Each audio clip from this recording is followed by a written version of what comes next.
First of all, welcome to the channel. Lucidity for All mission has two goals. First is to unite the practitioners of lucid dreaming, out-of-body experience and astral projection. The techniques we use are the same, hence we can learn together and have a common ground of understanding.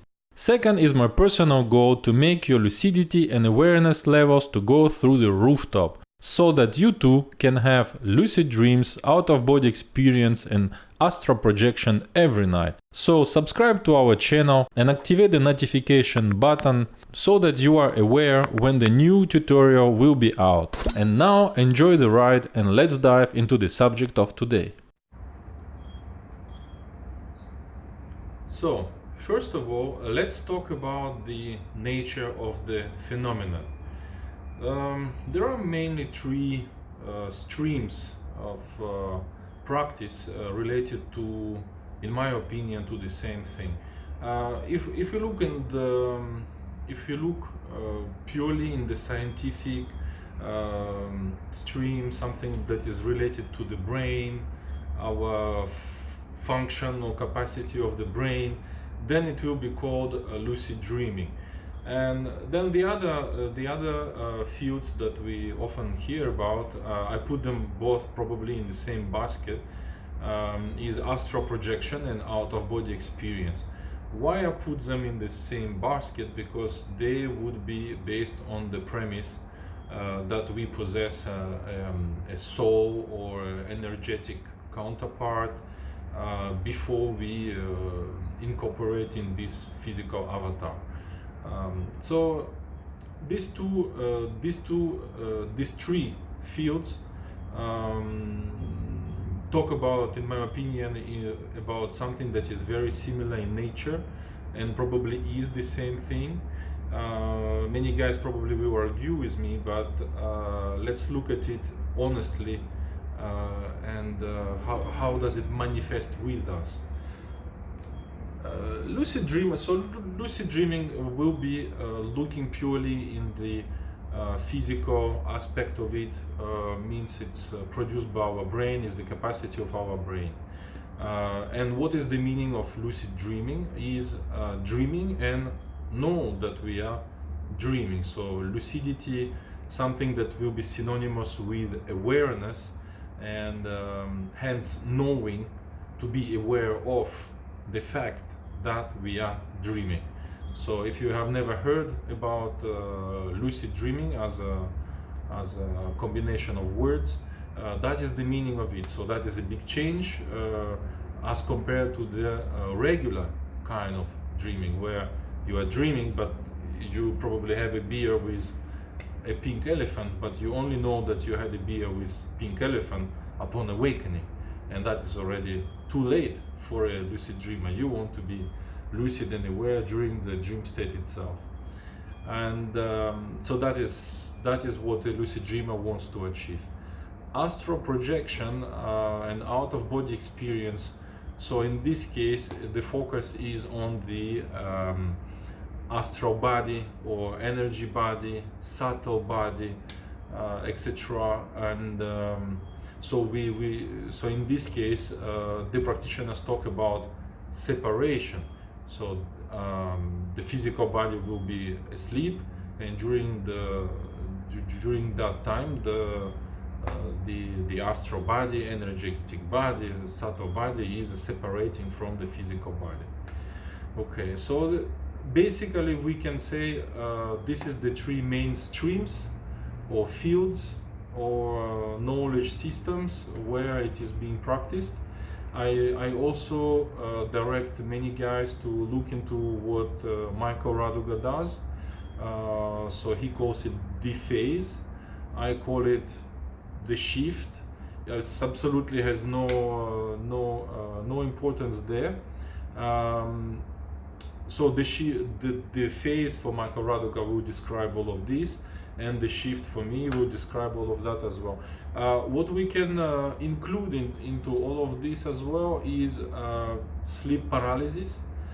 Sleep paralysis is a natural behavior of the body-mind complex.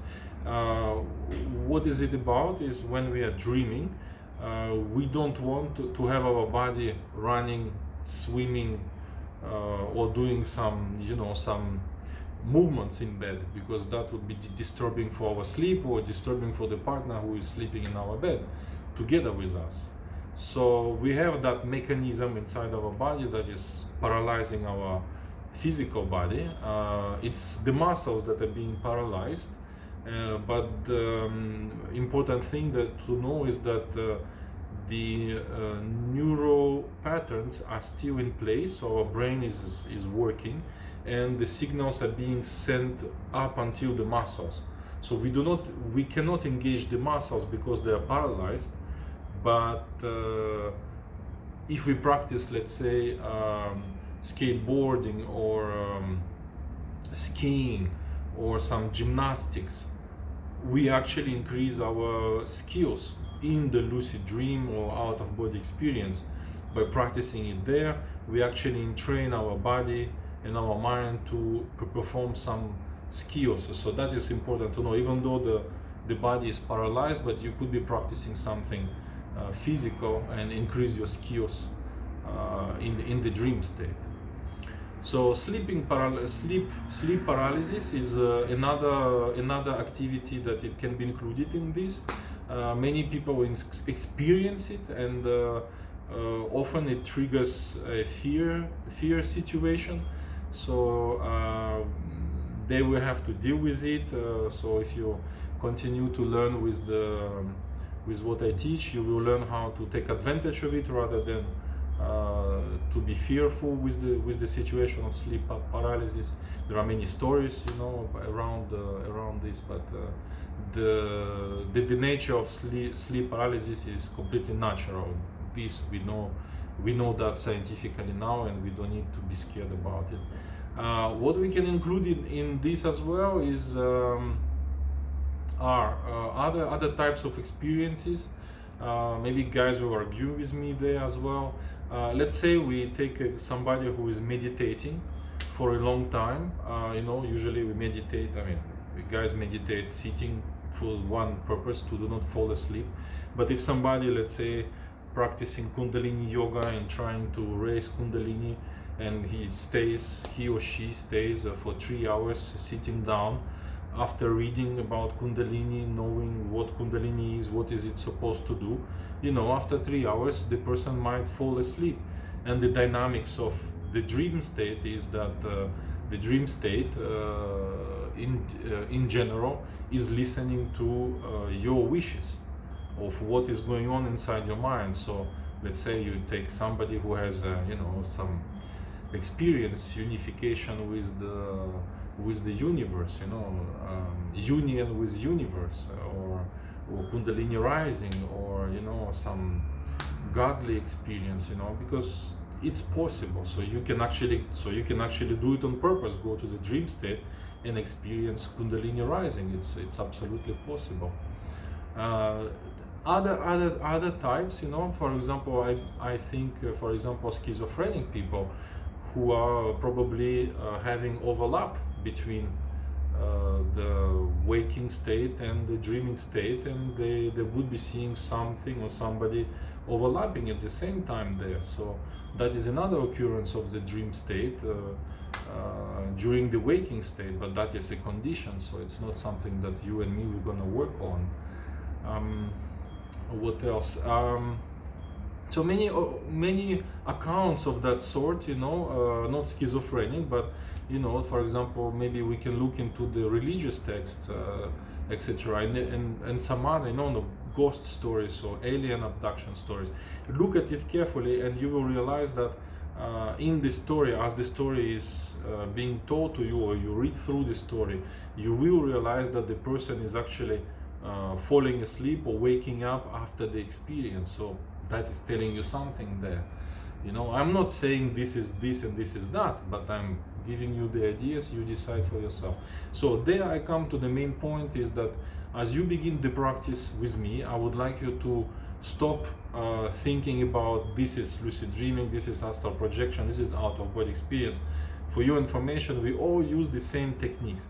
Hence, it doesn't matter what is your personal perspective on the subject.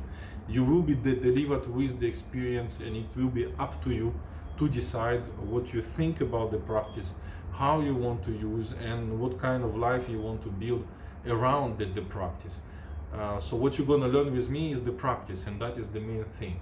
And so I will give you the techniques, I will give you the tools for you to evolve in this field, and you can call it out of body experience, astral projection, lucid dreaming, the phase, the shift. It doesn't matter, the tools are the same. So that's it. So do not lose your time and your saliva and precious energy on debates on what is what, because what counts is your experience. Right, now we're gonna dive into the technical aspects of the practice. So first, let's talk about the different types of approaches, not techniques, approaches. The state that we want to approach is your body being asleep and you being aware of the dream state.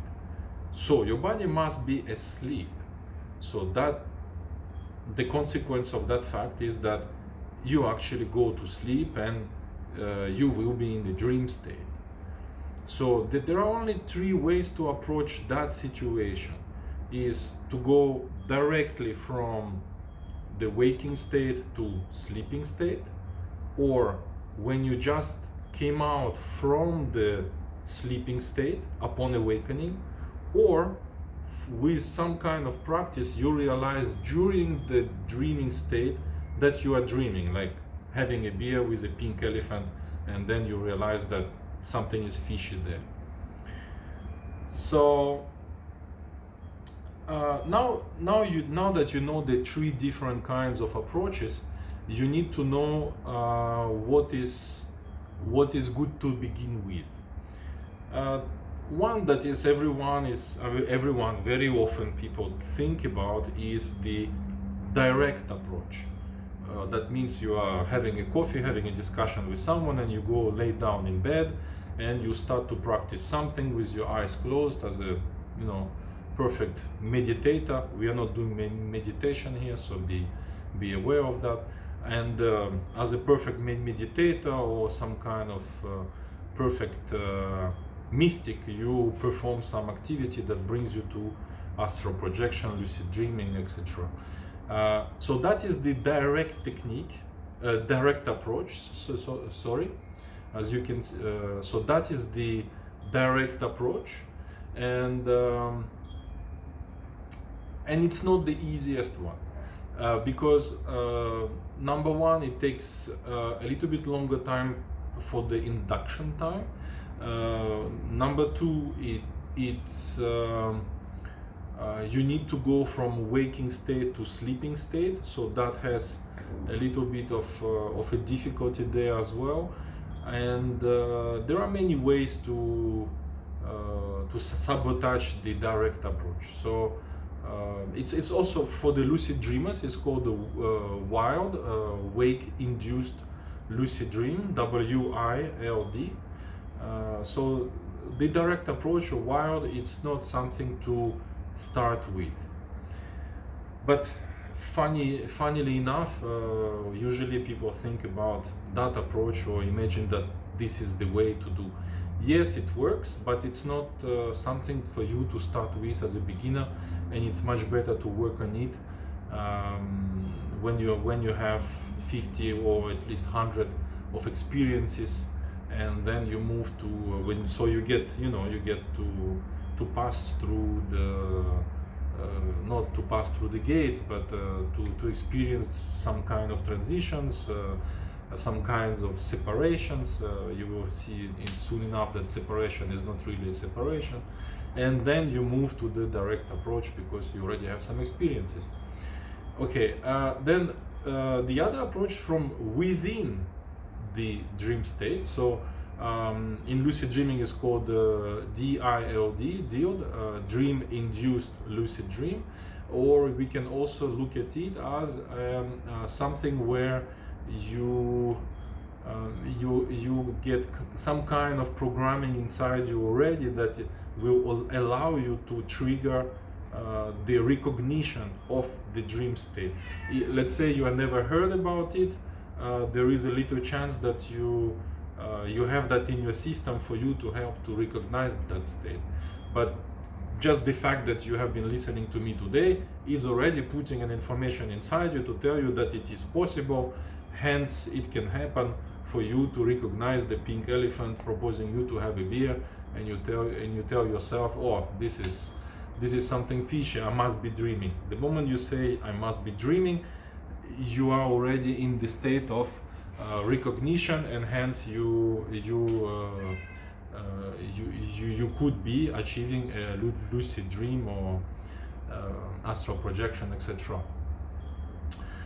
I do not usually work on it on the first days because for you to have a fast result, especially if you already have been practicing all kinds of techniques to program yourself to realize spontaneously within the dream state, you already know that it is not very efficient. So techniques involve, to do something in a repetitive way during the day, and then expect that repetition to permeate your dream state, and then in the dream state you do that practice, as for example doing reality checks, and then you realize that reality check is positive, and hence you realize that you are in a dream state. But it takes a long time, and it's depends how you do it. Something that you do during the day will probably will be more important than your reality checks during the day. So maybe your issue with your boss will appear in the dream state rather than you doing a reality check at your table in the office, something like that. So it's not something efficient. But you don't have to worry, because with the last information that we get from the research done by Michael Raduga, and we knew it already before, is that whatever the practice you do, the direct or indirect, upon awakening, or so indirect is upon awakening and direct is wild, awakened lucid dream. Whatever you do, it will increase your overall occurrences of spontaneous realizations of you being in the dream state. So you don't have to work on it per se. You will have them like a little dessert for free. And then we come to the technique that we're gonna learn today is upon awakening, or called by Michael Raduga indirect technique approach, indirect approach. So in this case, we will practice upon awakening. The moment we wake up, we will perform a certain dance, a certain amount of a certain mixture of actions, or call it algorithm, or I call it a little dance, or performance, a certain amount of actions organized in a specific way that will yield a result. So this is what we're gonna work on. So it's important that you understand the different kinds of approaches, and do not confuse them with techniques. Me as well, sometimes I will switch the words, but I will quickly come back and catch myself up, because if you check on internet, it's written everywhere, the wild technique, dialed technique, but it's not a technique, it's an approach. Techniques involve some mental exercises or that, but that is an approach. So there's only 3 ways to approach the dream state: from waking state, when you just came out of it, or when you are within it. It's you buy the ticket to go to theater, you watch the theater, and you just finished, you came out from the theater, and you decide to turn back and watch it again. So that's the 3 approach. There is no other approaches that I'm aware of. So there you go. So you have the full picture on the approaches. So we're gonna dive into the technical part now. All right, so now is what you were really waiting for is the technical part. So for today we're gonna focus only on the indirect technique or upon awakening approach. We're gonna focus today only on indirect approach or approach upon awakening. And the way we're gonna do it is we will try to maximize the to improve our attempts as much as we can, and basically that technique and approach you can use at any awakening. So you can use it during your afternoon naps, or like I'm going to propose to you, is to use it rather on the second part of the night as compared to the first part of the night. The reason for that is that during the first part of the night we tend to sleep deeper with shorter periods of REM sleep, REM, rapid eye movement, and then as night progresses, the amount of time that we spend in each sleeping cycle is 1 hour and a half roughly. It can vary by plus minus 5-10 minutes from one person to another, but roughly it is 1 hour and a half. And during that time we will go through different stages, and the quantity, the amount of time that we spend in each stage is different as the night progresses.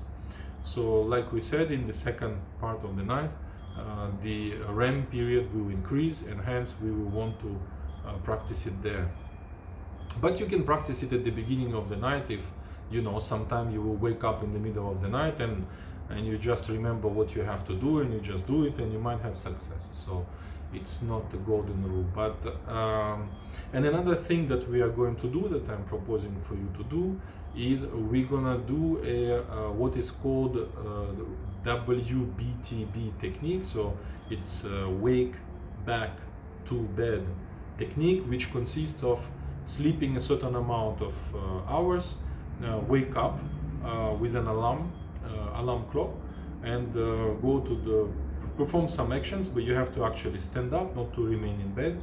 This is important because when you stand up, you will bring your awareness to almost your daily kind of level of awareness, rather than staying in bed and you will be still sleepy and you just, you know, stop the alarm clock, go back to sleep, and that is not gonna produce the result we want to achieve. So you actually stand up, usually go to the washroom, have a pee, go to the kitchen, have a glass of water. If you, some guys, for example, use that little trick. If you feel like you are really awakened, they actually go and eat something that will make you some carbohydrates, you know, some cake or something, banana, you know, to make you feel sleepy, so that you can fall asleep again. The amount of time you remain awakened after this alarm clock, it can vary as well. You can modify it with if you are a deep sleeper, if you worry to fall asleep too quickly, you will remain walking around in your house or apartment a longer time. And if you are a light sleeper like I am, I do it in under 5 minutes. If I do it more than 5 minutes, I run the danger not to fall asleep quickly enough. So I keep it as fast as possible. I do quickly to the bathroom, have a cup of water.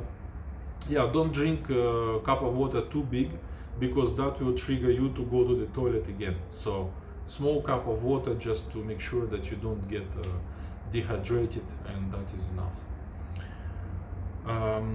Yeah, so after that you come back to the bed, and then you will fall asleep with intention. So that is important, the word intention. With intention that the next time when you will wake up naturally, you will practice what you are going to learn soon. Because if you fall asleep without any intention, you will wake up with no idea what you are supposed to do. So that is important. And actually, while you walk around your house, you can review what you are going to do the next time you're gonna wake up naturally in the second part of the night. All right, so that is the drill we're gonna go through. So like I said, you can practice indirect approach upon awakening anytime you just realize that you came up from you just woke up from the dream state or from sleep. You remember the dream or you don't remember the dream, doesn't matter, but you can just apply it upon awakening. But what I advise for the beginners is to practice in that way. Get rid of the part of the night that is heavy, that contains a lot of deep sleep, and then wake up your awareness, punch your awareness up to almost your waking kind of level of awareness. Come back to the bed with intention, where you have, you break your night in two parts. So in the middle of the night you reaffirm what you want to do, because if you sleep in one shot, from the morning to the evening, you probably realize that you are drowsy, you wake up, you turn around, you don't even remember what you're supposed to do. So if you do it that way, you will encounter the difficulty to actually perform something in the middle of the night. So waking up with an alarm and staying awakened for 5 minutes or more alleviate that issue and helps you to actually wake up with a programmed action to perform, rather than say it at midnight before you go to sleep, and 6 o'clock in the morning you are sleepy, you can't even remember what you're supposed to do. So yeah, and it's called the wake back to bed technique. So this is the name for it, and we will use it here. All right, so this is answering you the question of when. The next one we will deal on what has to be done upon each natural awakening. So after you went to sleep with the intention of what you're gonna do, so that's the next tutorial. You will wake up naturally, no more alarm clock involved, and you will perform what you're gonna learn in the next tutorial. Now we are going to talk about what you are going to perform upon each natural awakening, be it in your afternoon naps, or like we have proposed just now, to practice it on the second part of the night, where your dream states are usually longer.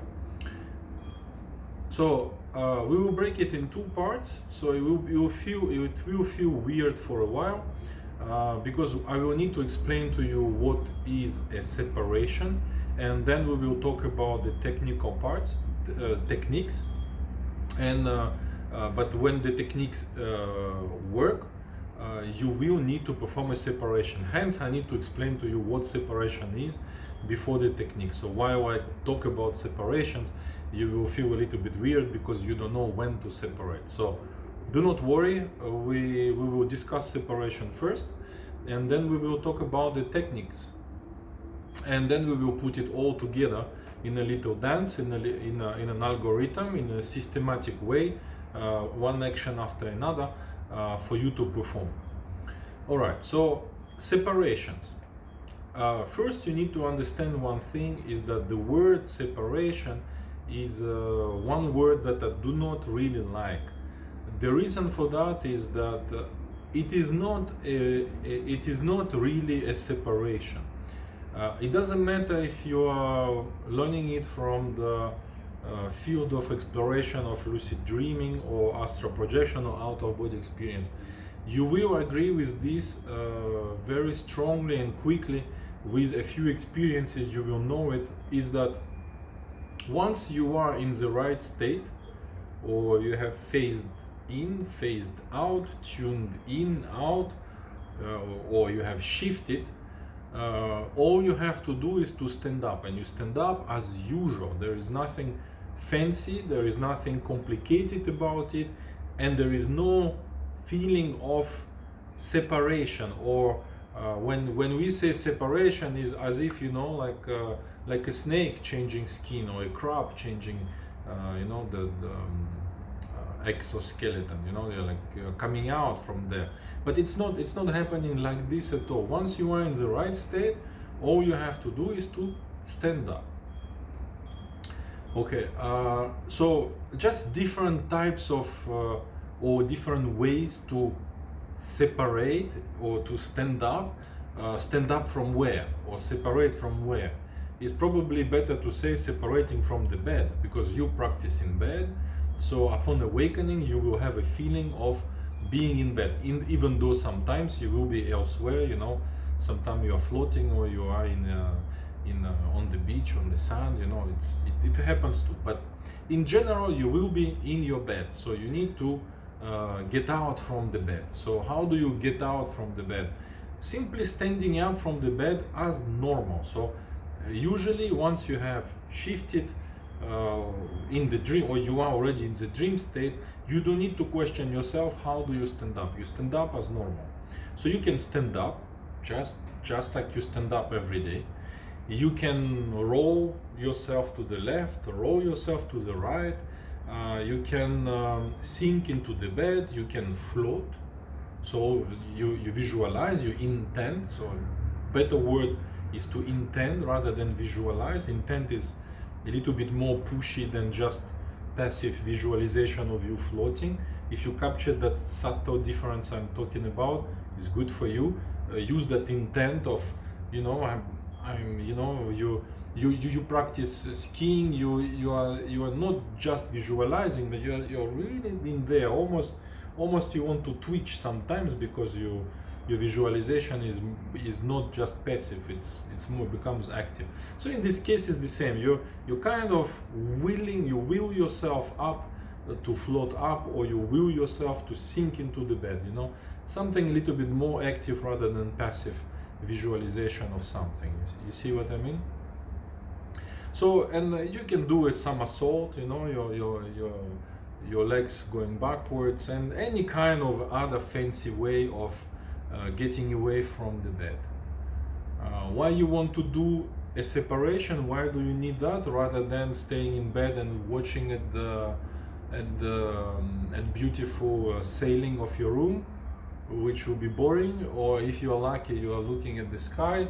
Then I give you another reason than boredom, is that the dream state has one dynamic that you will realize very quickly, is that when you stay immobile, you stay in one place, especially if your eyes are not moving left and right and your body is not moving, that is you being disanchored from the dream state. So what is happening is, either you will provoke a dream change. So the dream, you are dreaming about looking through the window, but you keep looking through the window and keep looking through the window, and you collapse and you begin a new dream. And in this new dream, you lose awareness, for example. So you're not aware anymore. Or the new dream will be you waking up in bed, but that will be a false awakening. And if you don't recognize it, then you are in a state of non-recognized dream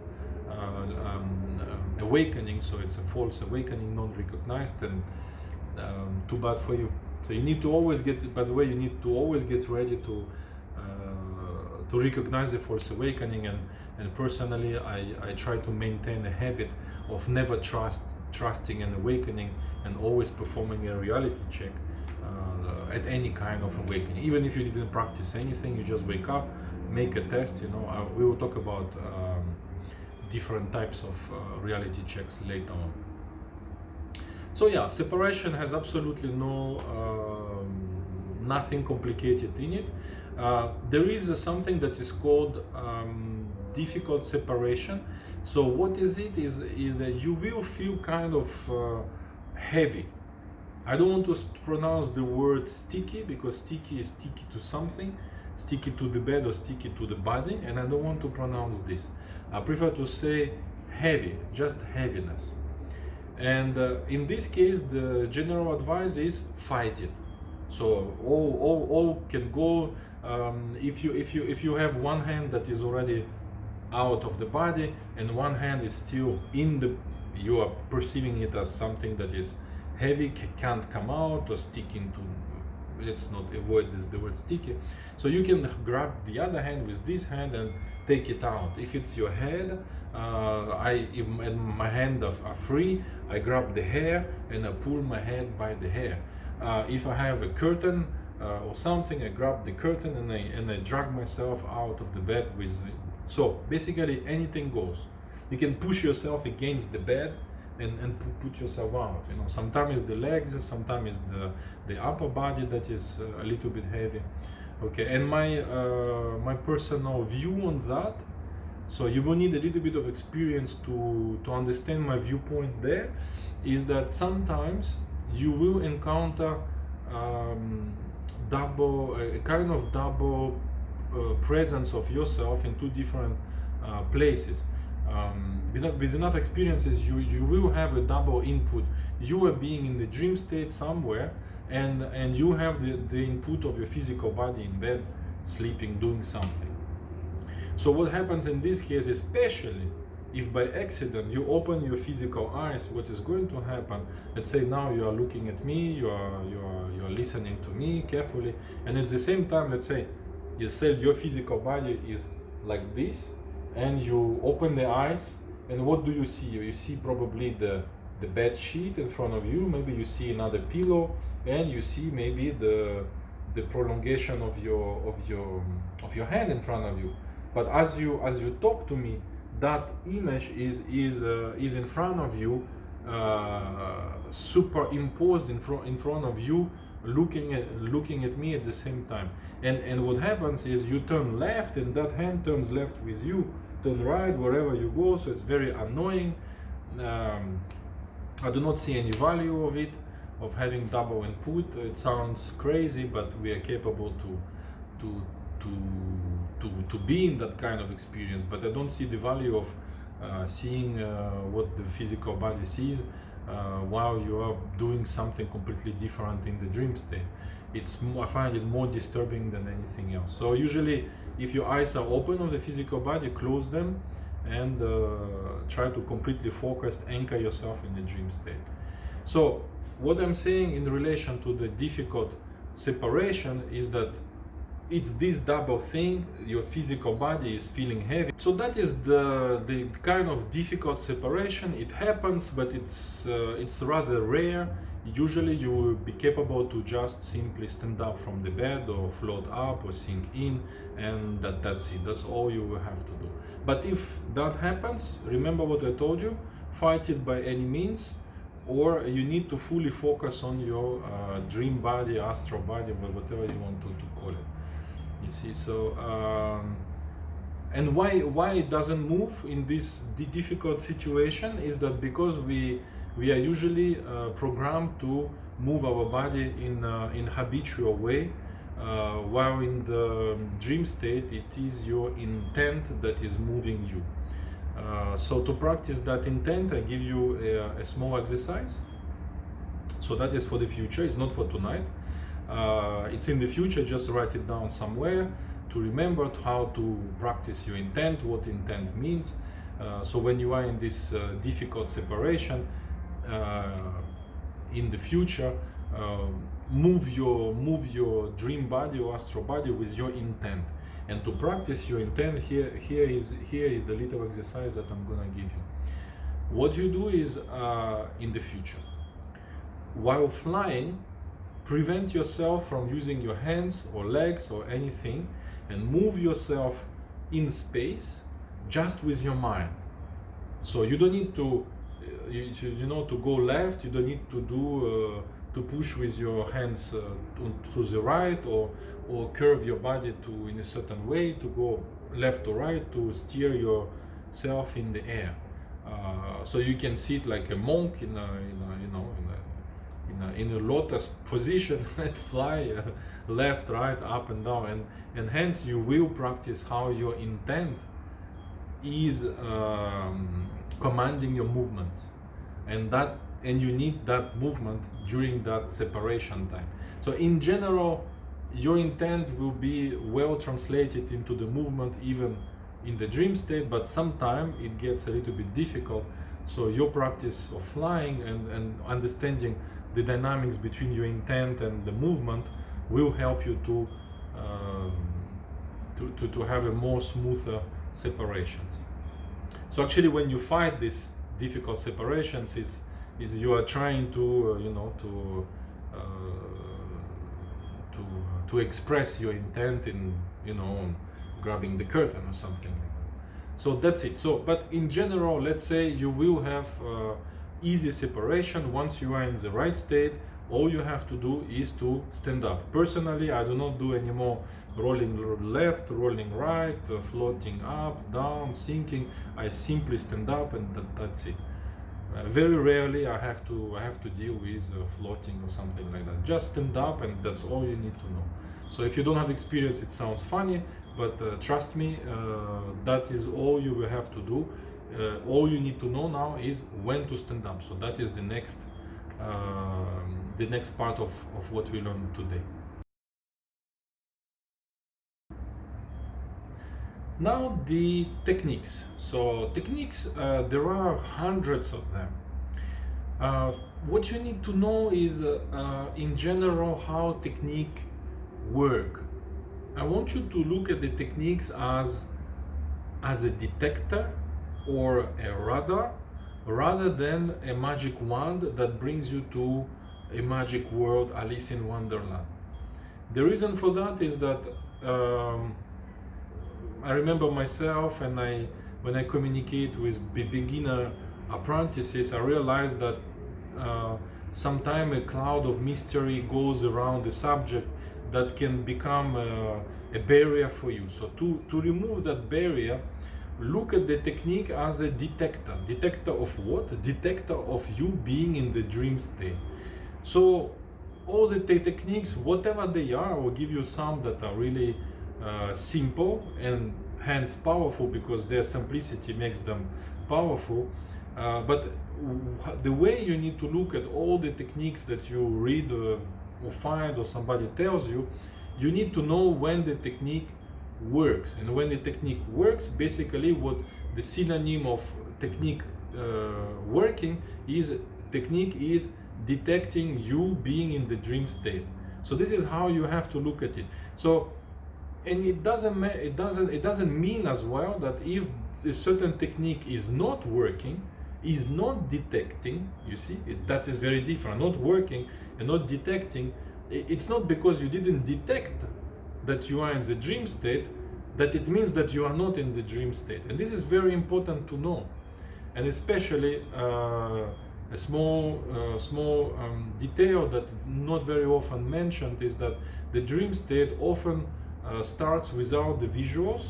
I mean, it starts without the visuals, and the visuals appears at a later stage, which means that you can be already in a pitch black situation where you can stand up and touch everything, but you cannot see what you are touching. And so hence the techniques that are based on tactile sensations, like climbing something or moving something, you're not working on the visuals, and hence you can detect the dream state and already evolve into the dream state. But if you are looking for something visual, hence you will miss out on the detection, or you are looking to hear something, but you don't hear silence, and you will think that the dream state didn't begin while the dream state has begun already. So that's the funny part, is that all the senses do not come in place in one shot in the dream state, and that is important for you to know. And look at the technique as a detector, a certain kind of detector. So any technique that you pick up, look on what kind of sensory input they work. Is it visual? Are they based on sounds or movement, etc., etc.? I do not advise you to look into the technique that are based on sense of smell or sense of taste. The reason for that is that you can always explain a smell of roses by, there is a small wind in your house, and your neighbor came out with a perfume. So you cannot detect the dream state with a sense of smell, or you have some bad smell. Your neighbor has farted. something like that. And same with the taste. Sometimes you think about the taste of banana and you almost can feel the taste of banana in your mouth, you know. So you will not definitely, it's not a good reliable test to know where you are. So the other senses, which are visual, sense of touch or movement, and what did I say? Visual, sense of touch or movement, and sounds. Those are very clearly can indicate very clearly where you are. So we will focus on the techniques that work on these three senses. So technique is a detector or a radar for you to know where you are, and the radar will tell you yes or no. The moment the technique is telling you yes, what do you do? As you can guess already, you stand up from the bed.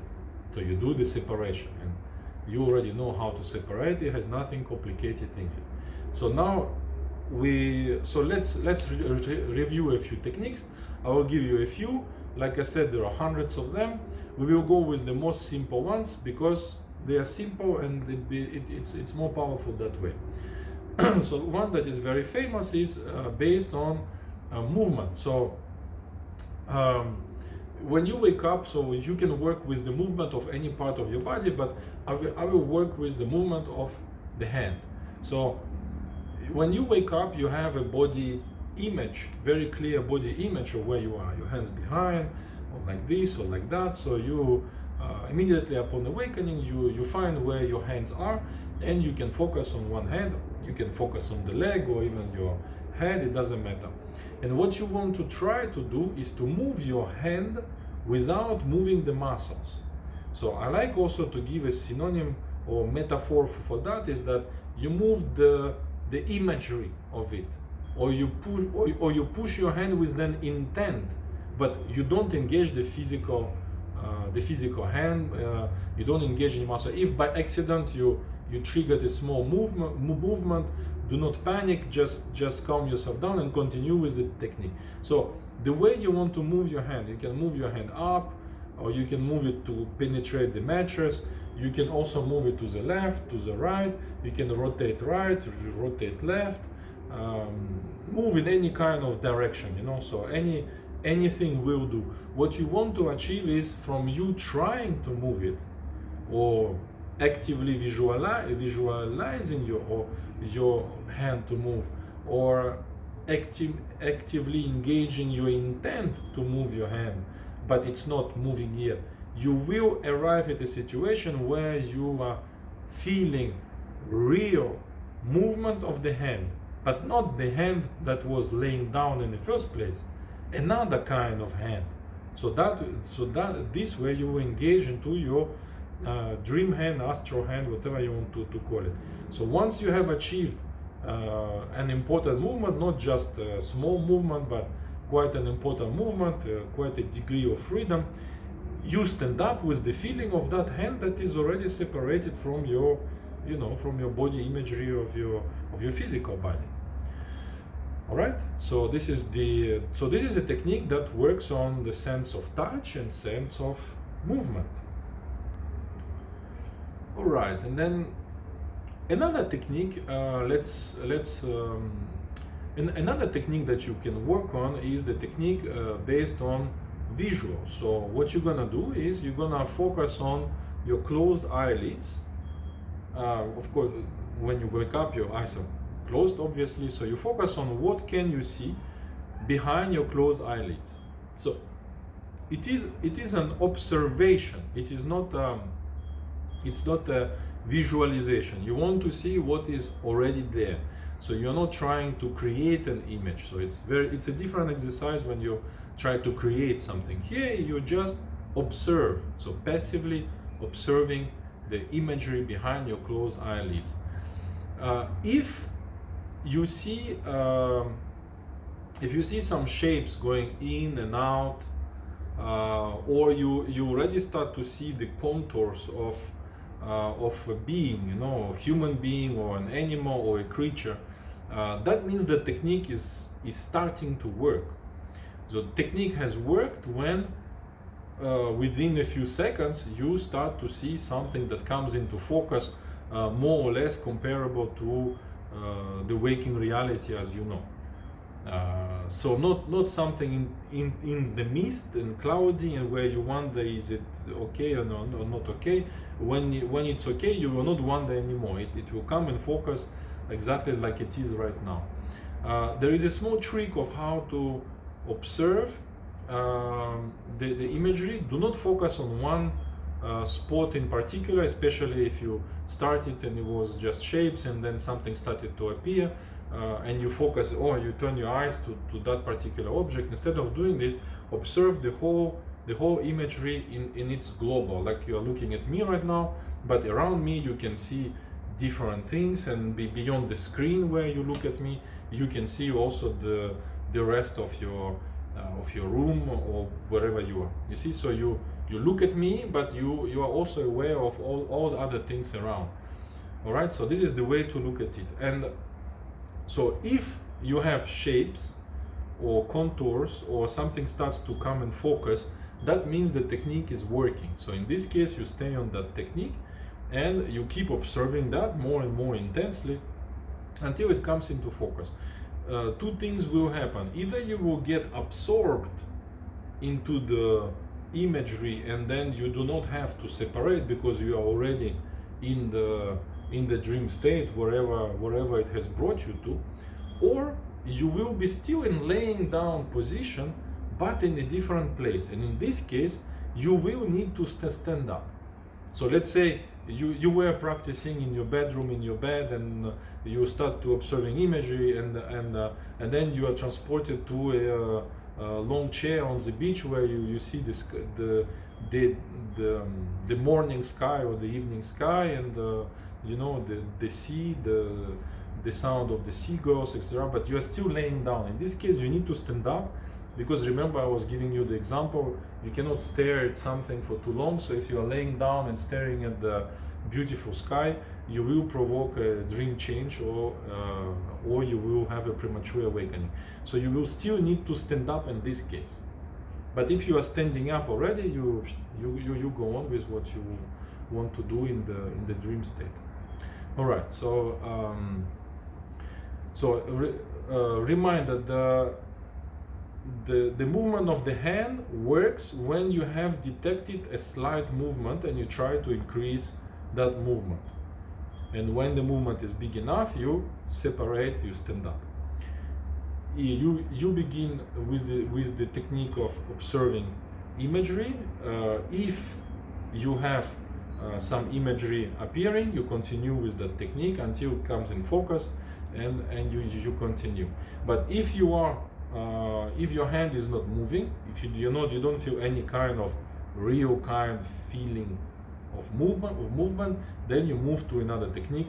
You will learn later on. Same with the images. If you look and it's still pitch black, you do not see anything, you just move on to the next technique.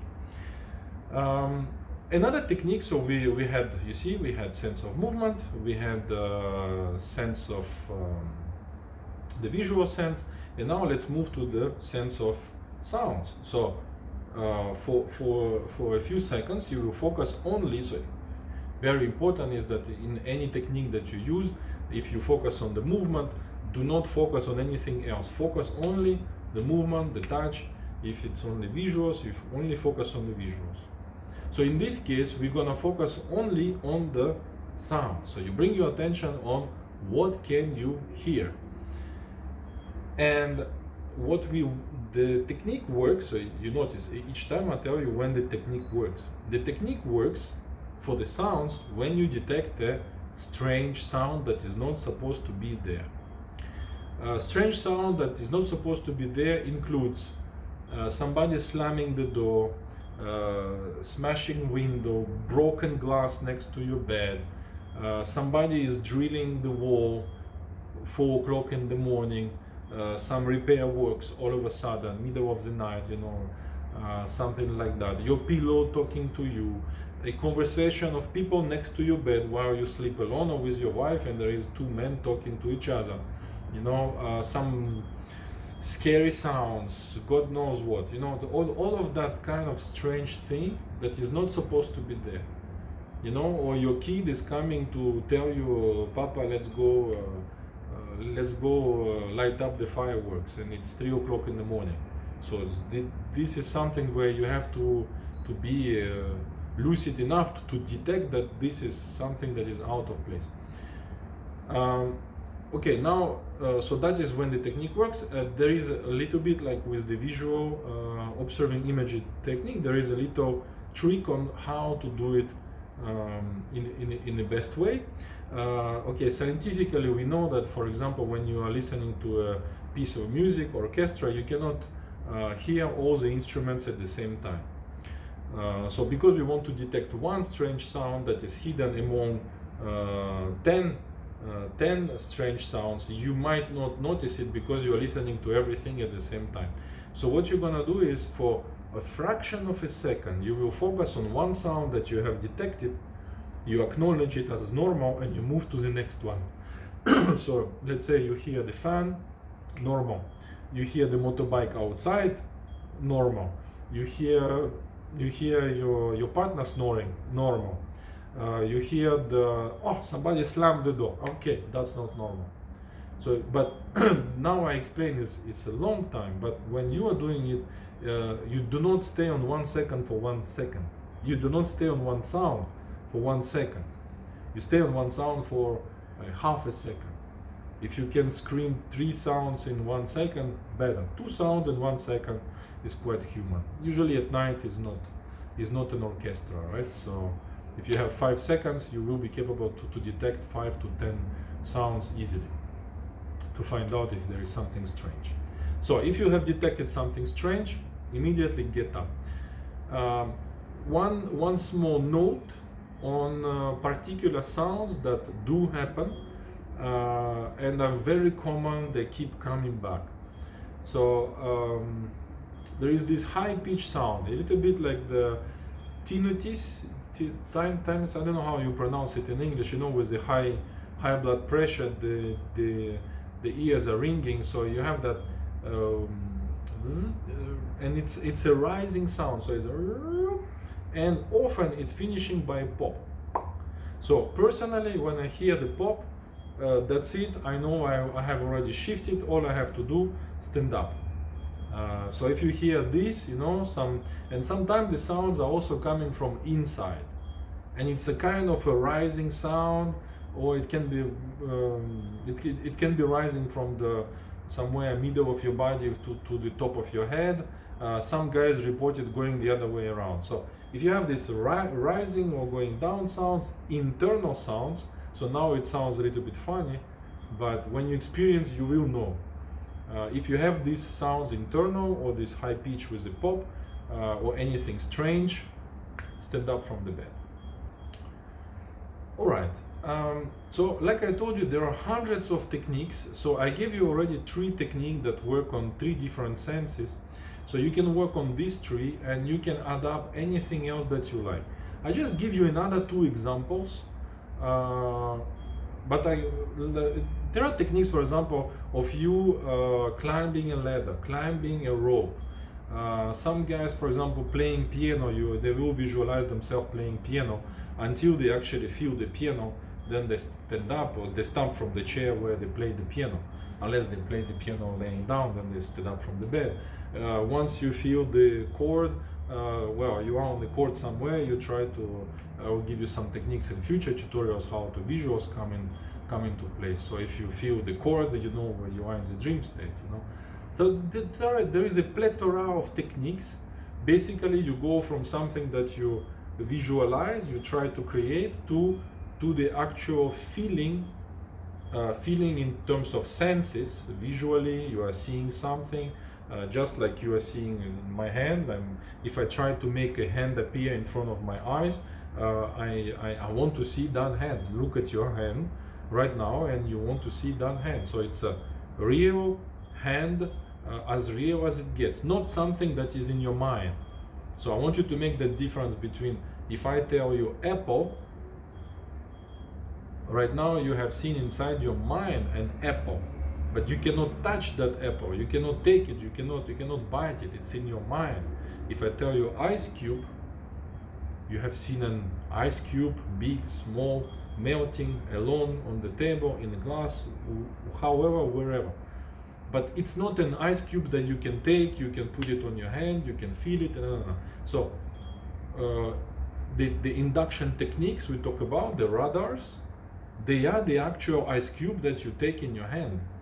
When we say your hand is moving, it's not an imagination of your hand moving. It's take your hand right now, move it, and this is the result you want to achieve. When I'm telling you hearing something, it's not I thought it was. It's you hear somebody talking next to your bed. You know, seeing something, it's not seeing apple in your mind. It's you see an apple. So that is the result you want to achieve. So I give you another two techniques which are not bad as well. We all play with phones now. Okay, so I just take something like this that looks like my phone. It's a battery pack. So what you can do is for a few seconds visualize or imagine playing with the phone in your hand. So you move it around, you rotate it, you activate the screen, you type something on it, etc., etc. So, and as you can imagine, so I would ask you the question if you are in the workshop with me, and that's what I do is when does the technique work? So try to find out for yourself. I think you understood, and I told you just a few seconds ago. The technique works when the phone actually appears in your hand. So you go from wishing to have the phone, and you come to the point where you have the phone in your hand.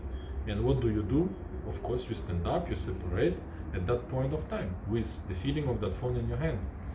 Another technique is also nice because we do it and we like it. Is a swimming technique. So you visualize yourself, and that technique is engaging with all the senses.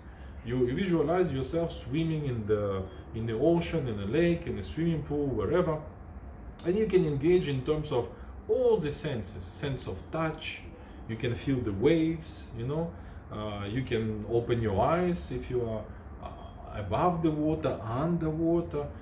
You can feel the water going on your face, on your hair, on your skin. You can hear the seagulls, maybe people on the beach passing by. You can smell the iodine of the sea. You can taste the salty water. Why not? You can engage, fully into the experience of you swimming. When does the technique works? When you actually swim into this ocean, or if you have been swimming in the swimming pool and you appeared on the beach, good. Maybe you are visualizing on the beach and you appeared swimming in your bathtub. That's fine too. Stand up from the bathtub and go on. So okay, I'm joking, but you get the picture. But it's not in your imagination. It's not a mind. It's not a daydreaming thing where you sit down and know how it would be to be on the beach, and you daydream about you being on the beach. It's not that. You will be on the beach, and you understand that if you are already on the beach, you don't have to separate. Another technique that you have to be aware of is fake falling asleep or false falling asleep. So basically what you're gonna do is to fake to your body and mind you falling asleep. Why do we need this? Is because sometimes when we do the techniques, we are a little bit more aggressive, and we tend to bring our body and mind to a waking state. So by practicing this fake falling asleep, we bring ourselves down or closer to the dream state. So this is a really powerful thing to do.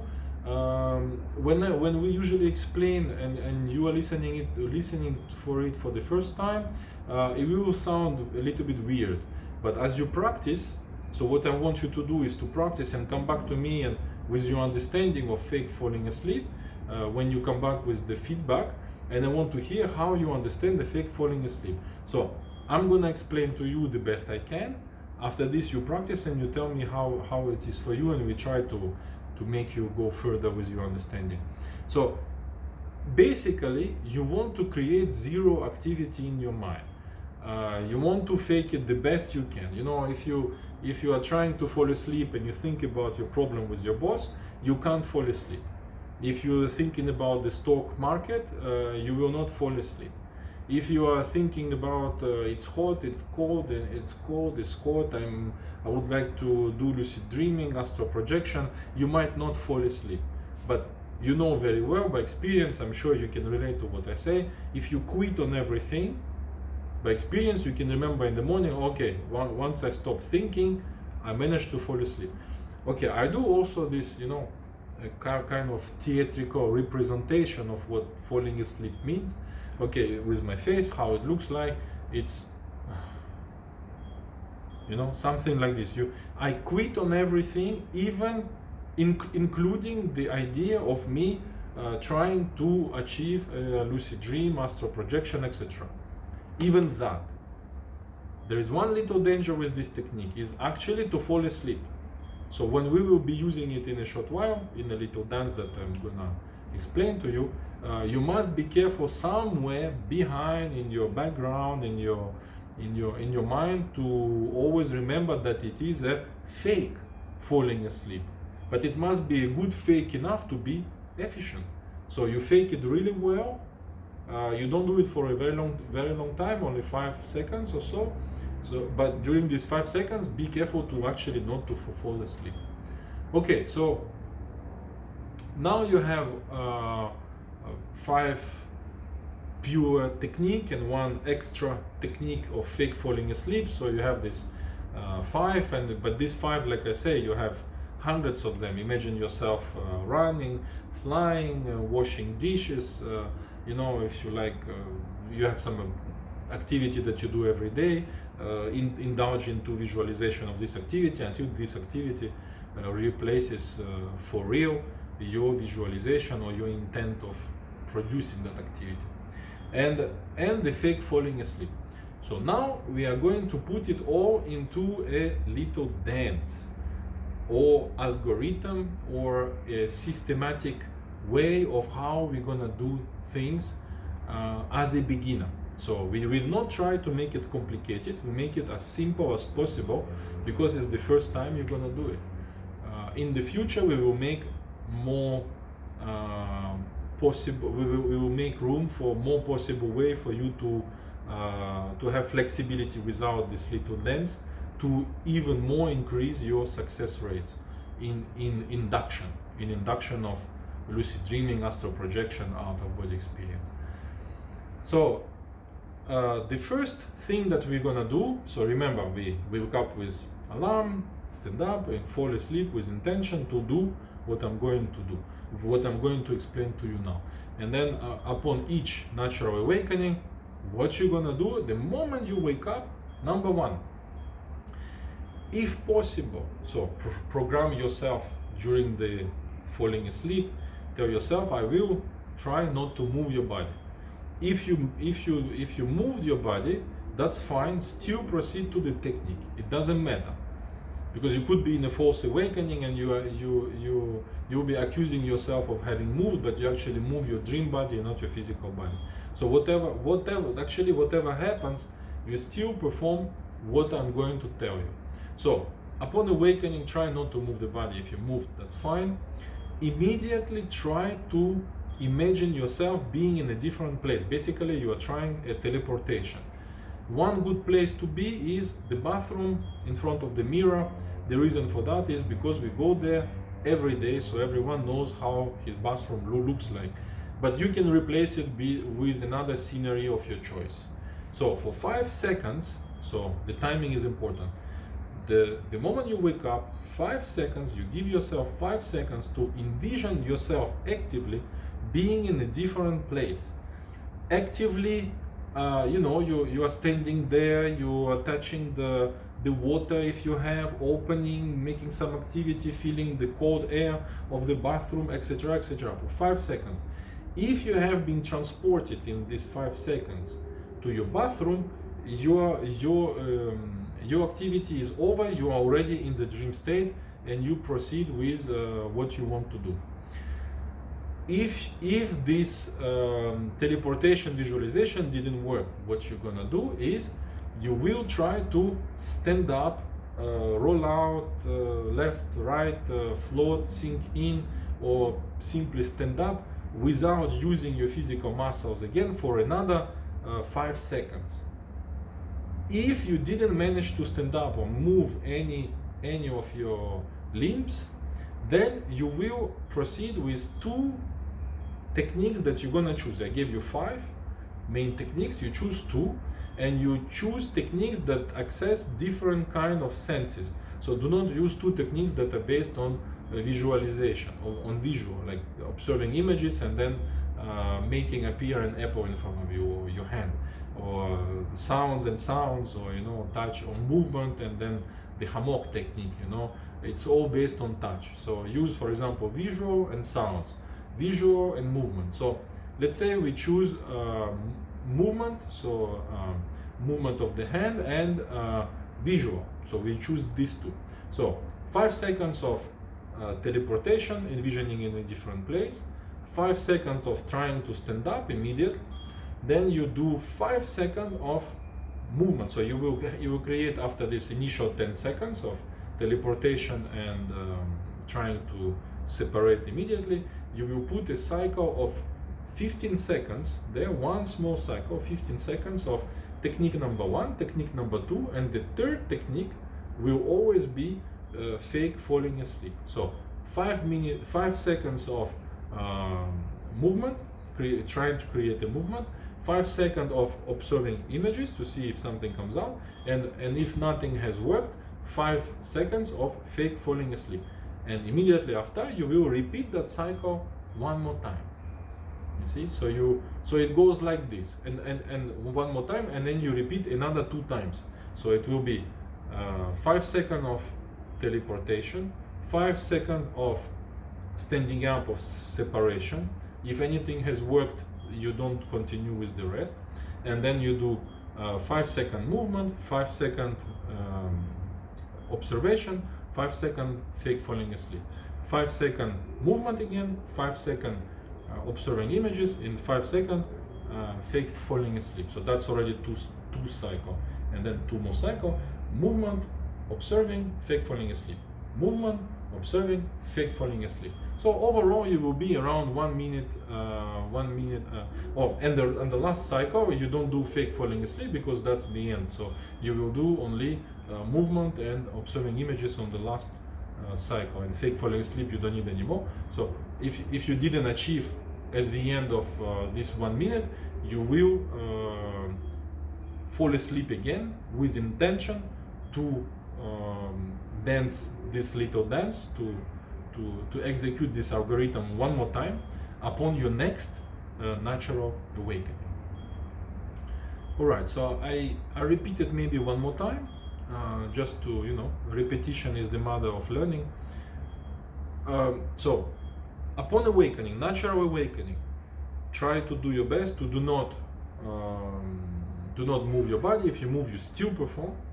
And immediately, without losing even 1 second, you perform a teleportation for 5 seconds. If you didn't manage to teleport, you try to stand up from the bed for 5 seconds, or roll out, or float up, etc.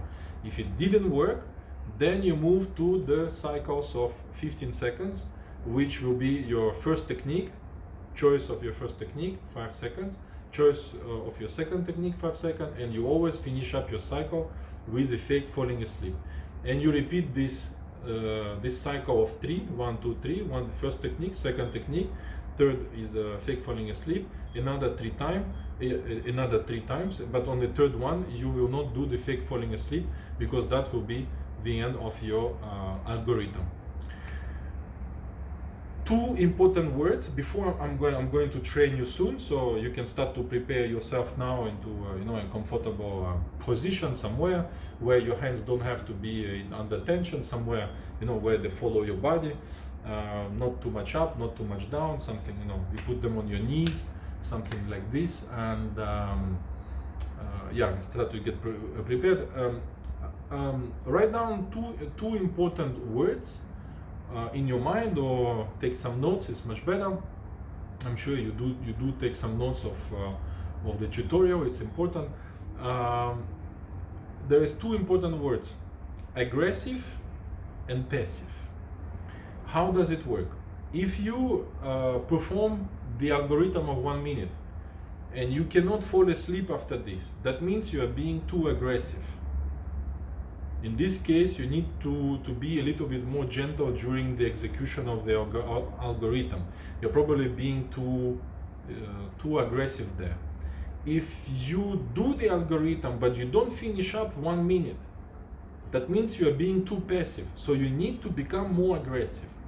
So it's a certain passivity, it's falling asleep.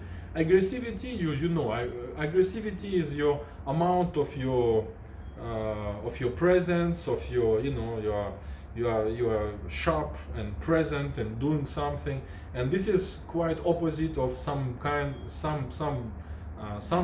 of meditations where you try to relax your mind. So we are not doing a meditation. Remember, when you wake up in the middle of the night, you are in a groggy situation where you just come up from sleep, from dream state, so you will need some kind of aggressivity in there. And another, so you have these two words, you need to play with it. So between passive and aggressive, the best situation is somewhere in between. So for tonight, be gentle with you, you're just aware of it, you can pay attention to it if it's not too much, but it's more of as day comes, you need to pay attention to that. But if it's too much to think about on the first night, just put it on the side, but don't forget. Okay, and there is one more important word or concept is do not analyze what you are doing, or put it in other terms is your internal dialogue, your internal chatter, monkey mind, blah blah blah, commenting, your habitual commenting about what is going on. This person is like this guy is like this, as at the same time when the guy or girl is talking to you. So you don't want to do that during the execution of the techniques. You don't want to judge yourself. I'm doing it well, I'm not doing it well, it's too hot, it's too cold, I'm too awakened, blah blah blah, is it going to work? Okay, so you want to create it completely, you want to create inside you a completely neutral space where you become kind of like a robot executing the algorithm. That doesn't mean that you cannot have a positive expectation about the algorithm working for you. You can have an aspect inside you that is, expecting, and you should have that positive expectation, because that is going to help you out. Because remember, the dream state is listening to your intention. So if you have a positive intention inside you, it's a good thing. But if you doubt, that will work against you, because if you doubt a failure, then the dream state will feed you with a failure, because you think, okay, so but it will be maybe even a fake failure of you remaining in bed and nothing is working because you asked for it, So passive active, execute with a neutral kind of state of mind. So let's get ready. Put yourself somewhere in a comfortable position. You're gonna close your eyes, and what I'm going to do is I'm gonna make you run through the algorithm 3 times, and you can just rewind the tutorial and make me guide you 3 more times and 3 more times and 3 more times. I advise you to train 10-15 times before your actual practice tonight. But you can as well, after I train you, you will understand what is one full execution of the algorithm. You are somewhere, everybody is watching TV, you close your eyes, you train yourself, you are watching something that, playing some music, something, you close your eyes, you train. You have to train on the day of your practice, because otherwise you will wake up in the middle of the night, you don't know what you have to do, or you will be kind of clumsy, moving from one technique to another. And sometime, if you are lucky, today you will see that even me, while I'm guiding you, I might lose it for a fraction of a second, because I keep repeating, and forget which technique I'm supposed to do, technique number 1 or technique number 2, or fake falling asleep. So you want to be as fluent as you can, and during the execution, in case you forgot what is it technique number 1, is it technique number 2, the worst is you doing nothing. So the best is you forgot which technique to do, just move to something, just do something. Don't remember, you are not supposed to think, you are not supposed to overthink. So just move to something, just do something. Okay, so get yourself ready, and now I'm gonna make you run through the algorithm 3 times. And the first time it will not last 1 minute, because I'm gonna guide you through. So each technique will be a little bit longer. It will not be 5 seconds each technique, it will be maybe 10-15 seconds. So we'll maybe do the first round in 1.5 minutes or 2 minutes. The second time I will run you through, and I will pay more attention to the time, so you will realize how short it is. And on the third time I will only tell you what you are supposed to do, and I will not guide you through how to move your hand or what to do, etc. Okay, so we do that. I want you to see how 5 seconds is short and fast, and how quickly you have to move from one technique to another. You probably wonder, why do we have to move from one technique to another? The reason for that is that the dream state could be building up on different sensory input, and if you don't check it, you don't know it. So 10 seconds ago, when you were checking the dream state on the visual input, it was not there, and 20 seconds later, when you recheck on the visual input, it is there.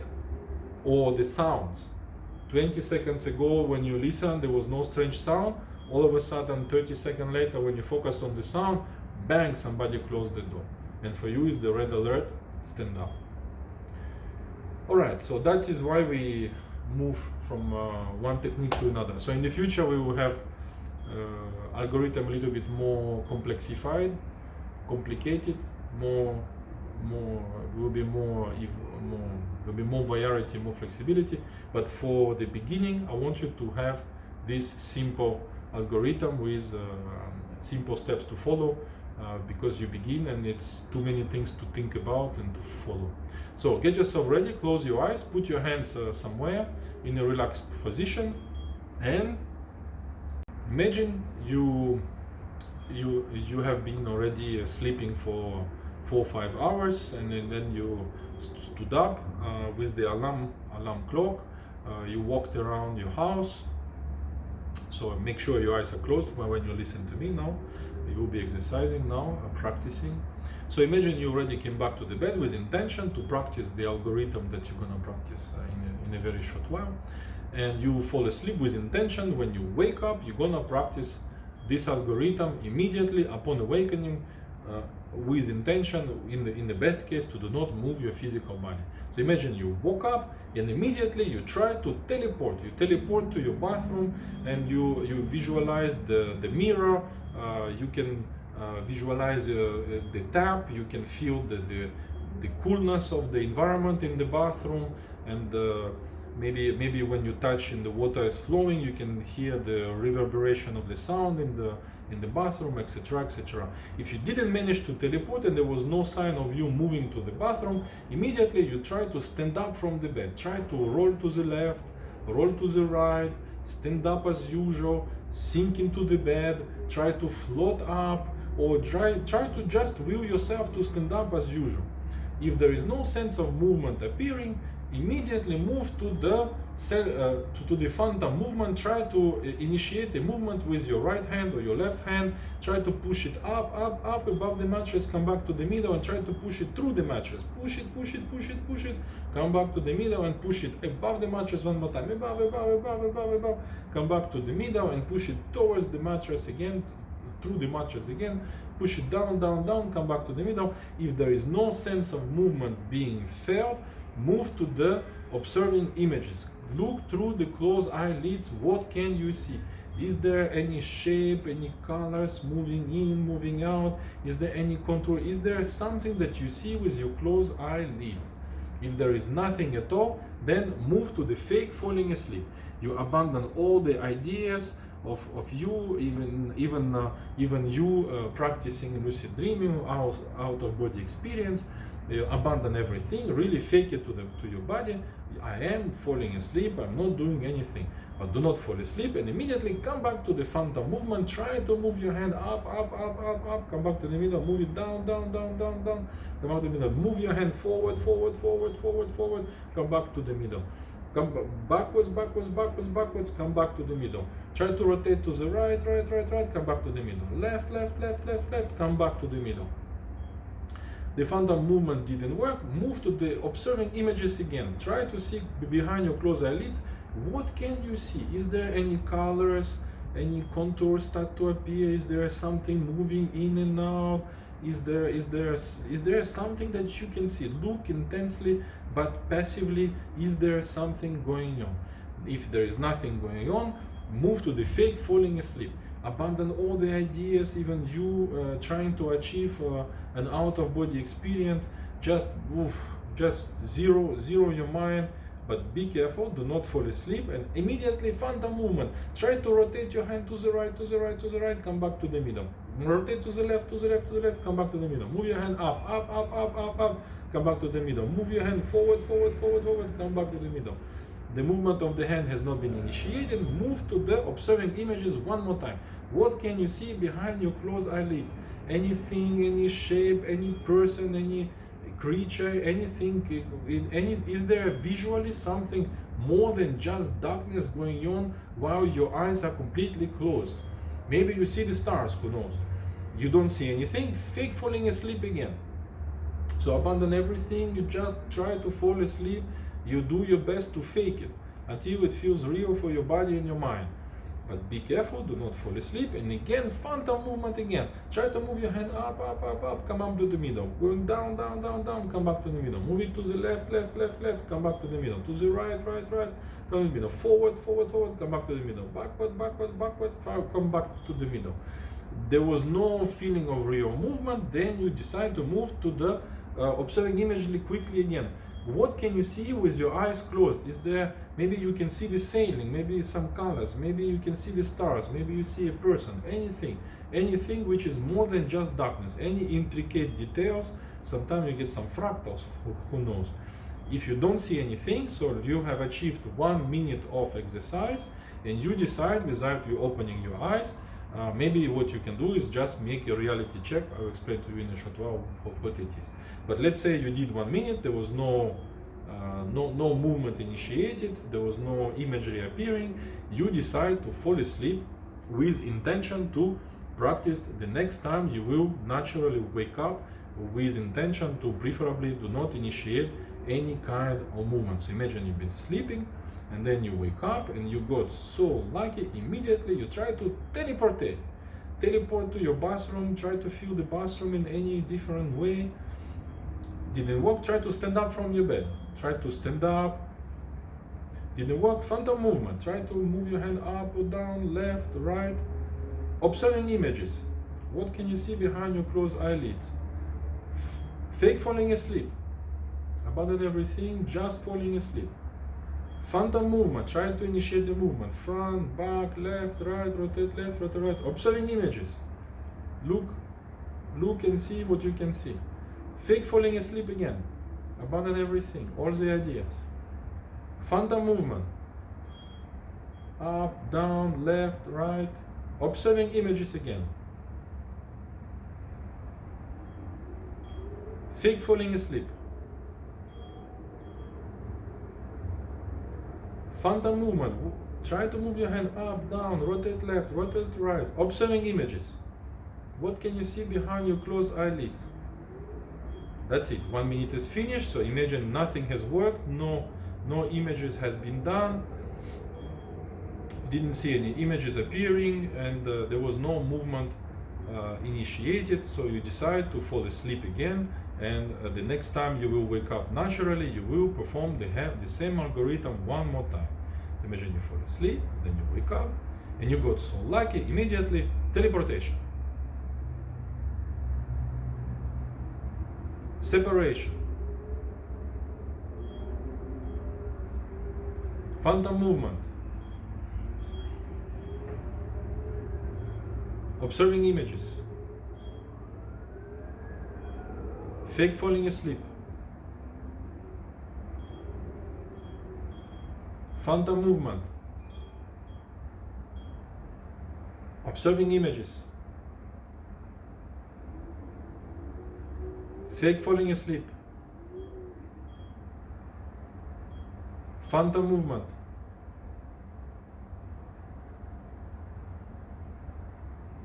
observing images, fake falling asleep,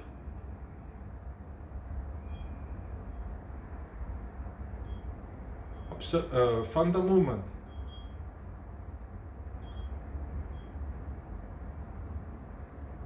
observing images. That's it. So you can open your eyes. So probably now you know now how fast it is. So do not overthink it too much. When you will be doing the same thing in the middle of the night, you will not have a clock to clock it, to be exactly 5 seconds. But you see, it's not something very long. So you have some kind of activity going on there, and you move quickly from one technique to another there. All right, so this is what you have to do. Is a very, very simple thing to do, but it will still create some difficulty for you, which is to wake up and do something, and rather than wake up, move around and remembering 1 minute later that you have to do something. And teleportation and standing up works very often just alone, because when you wake up, if you do it at the right moment, you are already in the dream state. So all you have to do is to teleport, because in the dream state it's very easy to teleport. So you don't know where you are, you try to teleport, and then you know, because you managed to teleport. So most importantly, I want you to come back to me tomorrow and tell me how many times you did the full algorithm in full. The more full execution you have done, the more success you will be having. If you're doing only half of it, or you only do one execution per night, you will have poor results.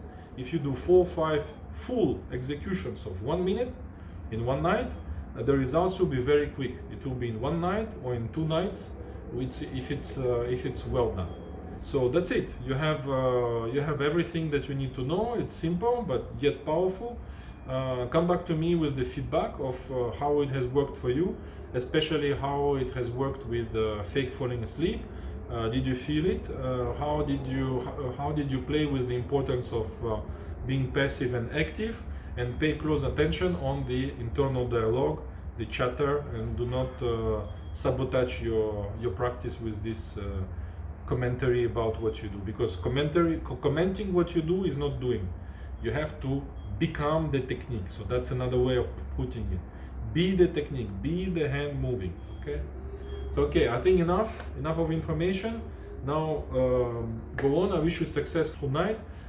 Come back to me and with the feedback, and I will help you out to improve during this week of practice, and that's it. I'm sure it will be okay.